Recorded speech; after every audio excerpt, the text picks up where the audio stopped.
As you may have heard, I was at IFA 2016, but it was quite a disaster. But I just didn't want to waste the footage that I already had, and I will still talk about the ones that I have. I will show you the pictures of the ones that I think are important, that I have a little bit of video footage. It's not all that amazing, but I won't give you really a proper overview because you can see the specs on the internet, but I want to talk a little bit what I've seen and what are my first impressions so far. And I want to start off with the Spin 7 because that was actually one of my most impressive devices that I've seen because of a few reasons. First of all, it is super thin and slick, as you can see here, with a really nice keyboard. It's not the best key travel that I've ever seen, but the typing experience was quite okay, and we have this huge trackpad after all. On the left side we can see here the power button and the volume rocker, since you can use it, since it is called the Spin, as a kind of tablet with the yoga style. Also, one thing that was really nice to see, how small the bezels are on the side, so it was really elegant and thin, really nicely built. On the right side we have two USB Type-C, it was Thunderbolt 3 if I'm not wrong, and the headphone jack. And here, in comparison with the Acer Chromebook that I also announced, it is just super thin, really nice and elegant. Once again here, the big trackpad, and as you can see here, it's completely built out of metal and made a really nice premium appearance. But I also have to say that this was, I guess, a pre-production unit, because if you press here towards the middle, the outer side's lifted. I guess this won't be the issue on the retail units, but I really like this one, and if they release it for the right price, this could be something really nice. Now let's get to the one maybe highlight of the show that many want to believe, the Swift 7, because the highlight here is 13.3 inch with 1920 resolution. So it's already not that high resolution, but the highlight here is the thinness, because it's just 9.98 millimeters, and only, that is really great, 1.08 kilograms. So that's definitely great, but I think they made some sacrifices, because as you can already see here, since it is so thin, the key travel isn't all that big, so quite shallow. Maybe you can get used to that typing experience after all, but it wasn't all that great. The keyboard, or the trackpad itself, was really nice because great texture and already super nice and huge. So I definitely liked that. And it is a really sleek looking design, as you can see here. And if you check the ports, on the right side we have two USB 3 once again, or USB Type-C with Thunderbolt 3, I guess.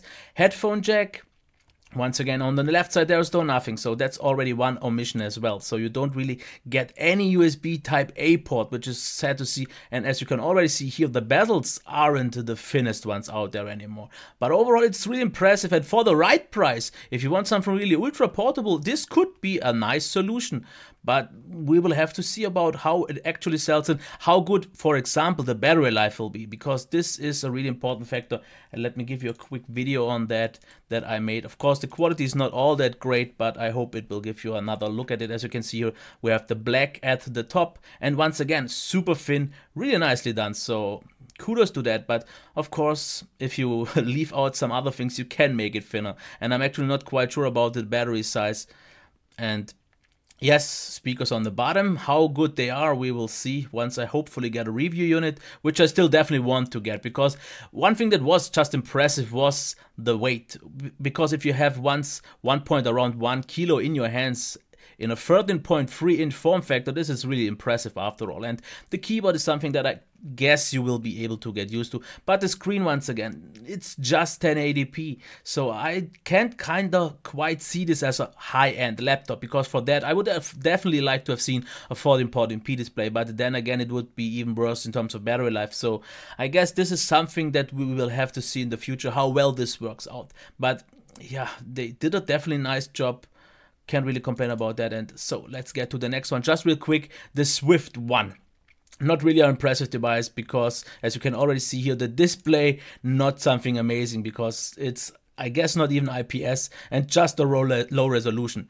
The keyboard itself looked quite nice because we had more travel than on the thinner ones, but it isn't really a high-end or high quality keyboard after all. On the left side we can see headphone jack, or the support for the charging, HDMI USB 3 with the headphone jack, and on the other side we can see once again USB.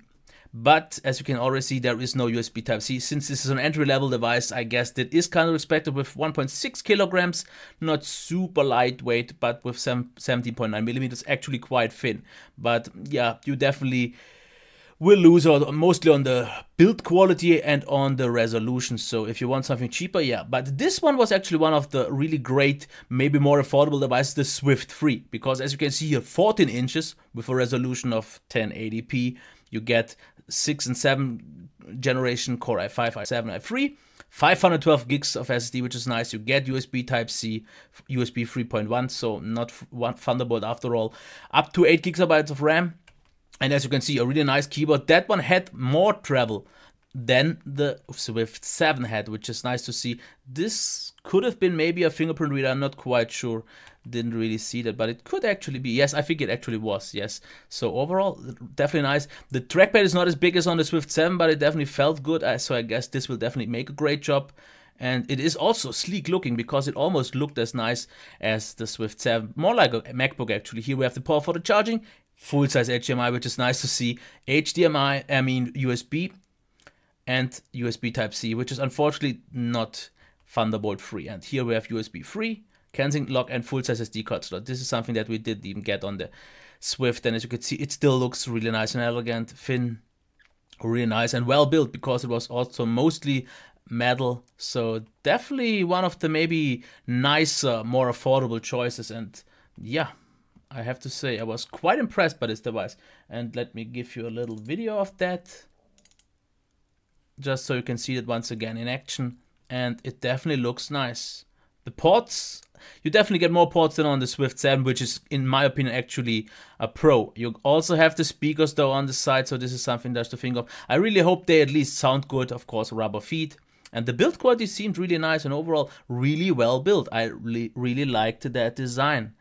Ports, once again, a good amount, and this is because we are, due to USB Type-C, actually seeing less and less ports these days, because they kind of expect you to have a small and thinner device and just use adapters. But I prefer what they did on the Swift 3, just keeping more ports on. And the display seemed nice, definitely not super impressive, but for the price, and we even have a backlit keyboard, which is maybe not even the case on the Swift 7, not quite sure. I think I've heard that it wouldn't even have that. If it would be quite a terrible omission in my opinion. Trackpad once again felt nice. This of course has bigger bezels than, for example, the Spin 7 had, but of course the Spin 7 was the 7 series, where this one is the free series, which is actually surprisingly good. I would have expected such a quality more from the Swift 5 or similar. So really well done. I guess that's good to go. And let's get to this Swift 5, because I was super impressed by this one for a few reasons as well. As you can already see here, also super thin bezels on the sides,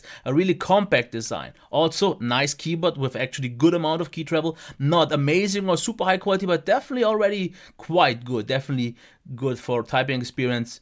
And the trackpad as well here, absolutely nice, absolutely great texture, did work out nice. And once again here, this 14-inch display with 1080p and a 13.3-inch form factor with just the weight of 1.36 kilograms, that is nice. They claim up to 13 hours, but I guess we will have to see about that. It's only just this, an 8 GB version available. In terms of ports, full-size SD card slots on the left, so as you can see, the whole SD fits in USB 3.0 with the headphone jack, and on the right side, HDMI, USB 3.0 or 3.1 I guess, and once again the USB 3.0 port with the port for the charging. So ports are definitely there. What I actually liked is this kind of texture, this riffled one, because it's first of all just something a little bit unique, and it looked nice and it felt actually quite good. It's just plastic, but it definitely made a great appearance, same as the design, because it's quite a modern, sleek looking device, and definitely I like that over even some of the more higher end ones. So if you find this for a good price, I'm not actually quite sure about it, this one could actually be one of the maybe secret tips, because I really liked that. If you want to see a little bit of a video, I have that as well. This is actually the white version because it's available in white and black, and I have to say I really liked that. Nice, definitely super thin. I really like the design, and it was built quite good. Not super premium because they mostly use plastic, but plastic in a really, I would say, premium built way. So all good here. I definitely like that. Also speakers on the bottom as on all the other ones. I would have definitely liked to have seen speakers maybe added on the side, maybe, or even better on the front. But I guess that's just not an option. But as you can see here, once again, how thin it is. It can be opened with one hand, but as you can see, not that easy. The hinge was a little bit stiff, but I really liked that small form factor bezel, and the keyboard made a nice experience. So yeah, definitely great. Let's check what else I got. I got also a look at the Acer Spin 3. Let me quickly open that. This was also a little bit of a lower end. It wasn't quite on the level of, for example, the Swift 3, but you get a good amount of ports because you get the volume rocker here as well with the free USB 3 ports, power button on the side, and at the bottom once again, this is definitely more plastic, and this should be a very affordable device, at least in terms of design and build quality. It felt a lot like that. Of course, once again, HDMI, USB 3.0 or 3.1, I guess. Yeah, 3.0, and the SD card reader. It's not bad. It was quite bulky, quite heavy, and not super premium. But for the right price, and if you want something a little bit more, yeah, let's say flexible, this is definitely not that bad. It had a 1080p resolution, and it is a 15.6-inch device, so keep that in mind. And you get even the full-size keyboard with the num keys on the sides, which is definitely nice. So yeah, key travel was actually really good. I guess that's what the thumbs up was there for. Not the smallest bezels, but it made a good appearance. Of course, the resolution is not super high anymore, but for a just, let's say, spin-free device, actually quite good. And yeah, let's take a look at the Spin 5, if we didn't already have that. This is the Spin 5. Let me quickly check that. This is the proper video, because also quite a thick device, but not built all that bad. As you can see here, also volume rocker and all that. And I'm excusing a little bit for this video. It's definitely not all that well thought through. But like I said, I didn't want it to waste the footage. And after all, they showed off quite some new devices, few nice devices. Okay, I have not anything of the Acer Predator X21 or any phones or so, because it was just too full and I didn't get the time to properly test that. And as you can see here, the Spin 5, also not bad. Built quite okay, just mostly plastic, but for the right price, this once again could be a really nice device. Of course, we have the mode here and all that. And I would say that's good enough for what I've shown. I hope you enjoyed it. I definitely didn't give you all the specs or something like that. I'm sorry for that, but I hope it still gives you a little bit of a good look at what to expect from Acer in the future. Okay, until next time, bye.